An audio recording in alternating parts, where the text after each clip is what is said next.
Hi, my name is Holly, and we're going to do a little bit of form and technique today. I'm going to break down for you the chair pose.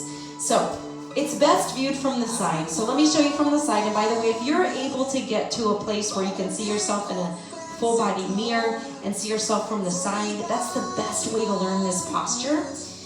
So what you'll do is you'll begin with the balls of your feet together, but your heels are slightly separated from one another. When you come into chair pose, you'll bring your hips back and down like you're sitting into a chair. Now notice right away, naturally I wanted to arch my back in order to get into that chair pose. I want you to fight against that arch, and I want you to think about an elongated spine. Okay, so you have a line, straight line from the crown of the head, all the way through the tailbone.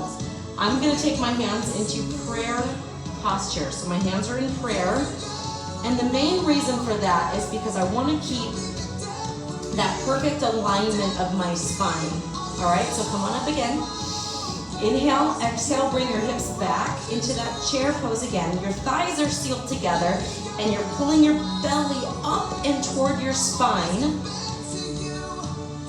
Good job, come back up again. So there's a little bit of weight in the balls of your feet, but the majority of the weight is in your heels. Your thighs are sealed together, your abs are drawn in. Now as you progress and you become more and more advanced, you'll be able to bring your arms up and overhead, but notice the spine position did not change. See that? See this hand?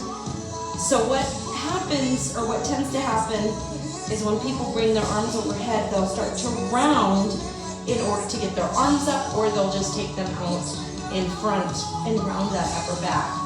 So the only time I want you to bring your arms up and overhead is if you can create that nice strong line from the fingertips through the tailbone. Okay, nice straight line.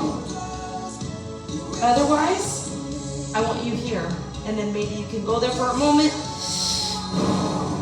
and then you can bring it right back. Always focusing on that straight spine. That's the most important thing.